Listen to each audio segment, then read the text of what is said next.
बाहर बारिश शुरू हो गई। डाकिनी साधना के अनुकूल भैरवी के मिल जाने से बाबा मलंगनाथ की खुशी का ठिकाना न था। औघड़ मतलब दुनियादारी के हिसाब से आधा पागल तो होता ही है। वह बारिश में भीगता हुआ पागलों की तरफ नाच रहा था, जैसे उसे कोई खजाना मिल गया हो। जो उसे मिला था वह किसी खजाने से बिल्कुल कम नहीं था। इसके बारे में सिर्फ वह जानता था और उसके गुरु जानते थे कि यह साधना उसे कहां से कहां पहुंचा देगी।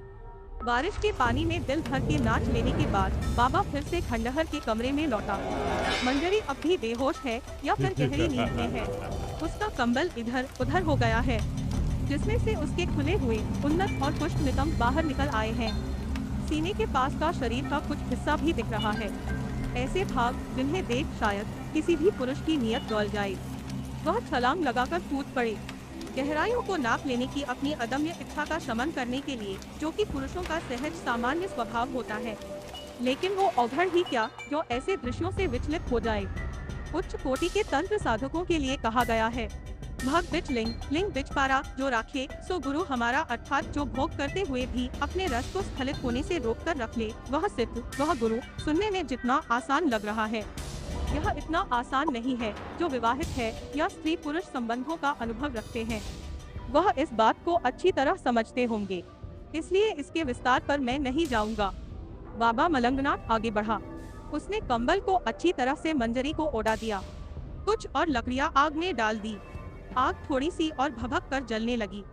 नदी तट, ठंडी हवा, बारिश का पानी, सब कुछ मिलाकर मौसम बेहद ठंडा हो चुका था। मंजरी का शरीर कांप रहा था।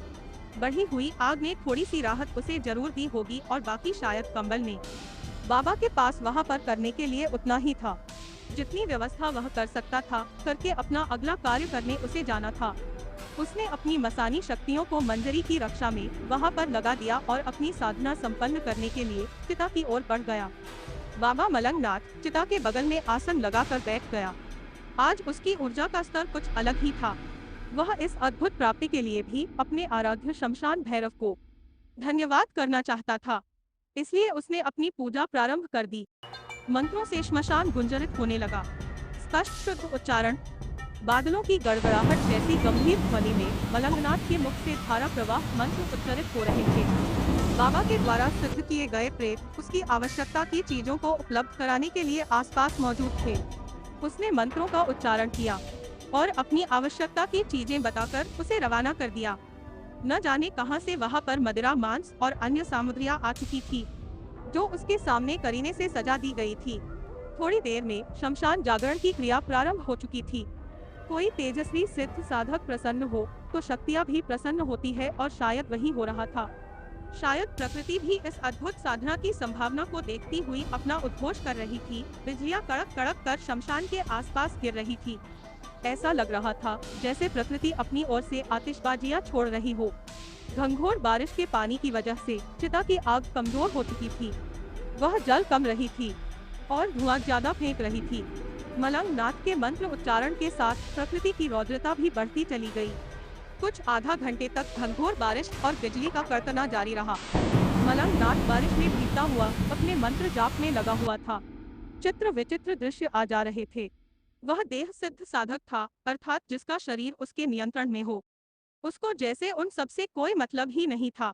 आधे घंटे के बाद सब कुछ शांत होने लगा। ऐसा लगा जैसे शोरगुल मचाते हुए नन्हे बच्चों की क्लास में क्लास टीचर प्रवेश कर गई हो। एकदम सन्नाटा सा छा गया, कहीं कोई आवाज नहीं हो रही थी। यहाँ तक कि झींगुर भी शांत हो गए थे। मेंढक भी टर्राना भूल गए थे। उस सन्नाटे में अगर कोई आवाज सुनाई दे रही थी तो वह थी बाबा मलंगनाथ के मंत्र के उच्चारण की आवाज। अचानक बाबा ने अपनी आंखें खोली। कोई सिद्ध साधक प्रकृति के लीला विलास में सामान्यतः तब तक हस्तक्षेप नहीं करता जब तक वैसा करना अनिवार्य न हो जाए। उसने अधखुली आंखों से देखा, महमाया ने, प्रकृति ने अपनी मनमानी कर ली है और शांत हो चुकी हैं।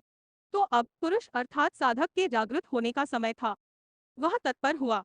एक हुंकार भरी, औघड़ नाद किया, 3 ताली बजाई। उसके बाद अग्नि जागरण मंत्रों का उच्चारण करते हुए एक विशेष मुद्रा बनाई, बहुत कुछ योगासनों में दिखाई जाने वाली सिंह मुद्रा की तरह।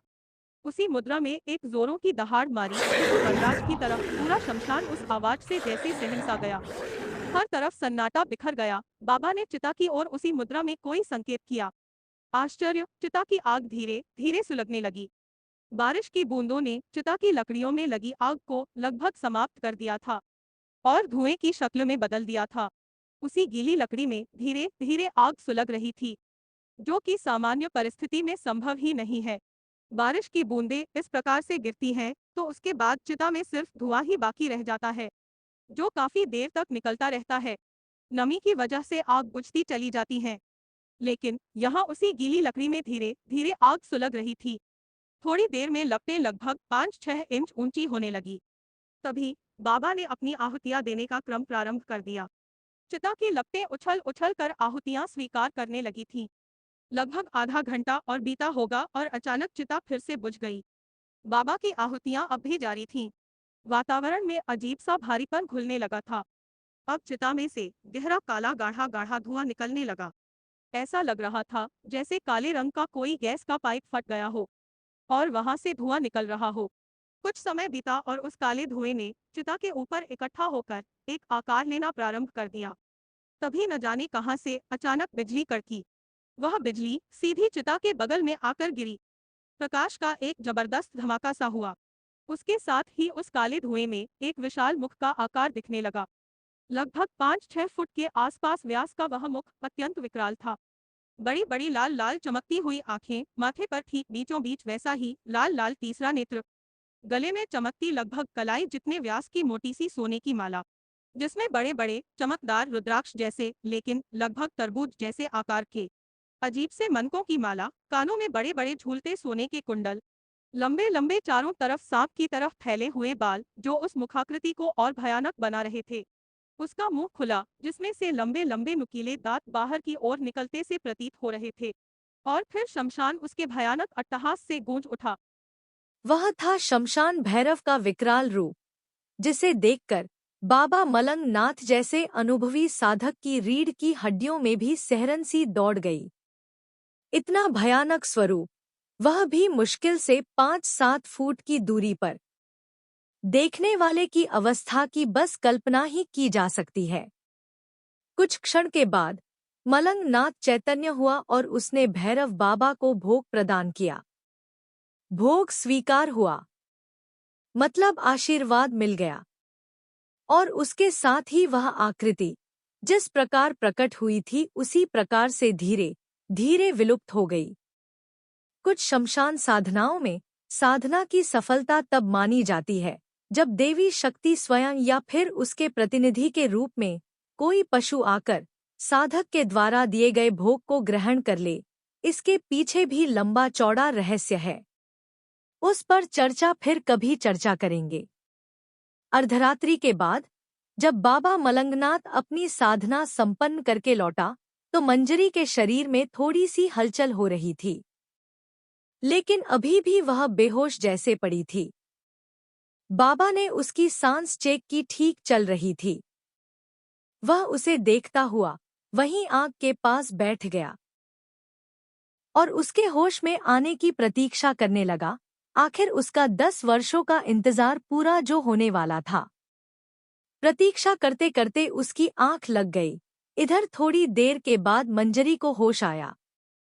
मंजरी होश में आते ही अपने आसपास का वातावरण देखकर जोर से चीख पड़ी, लेकिन उस अंधेरी रात में सुनसान खंडहर में उसकी चीखों से क्या होना था।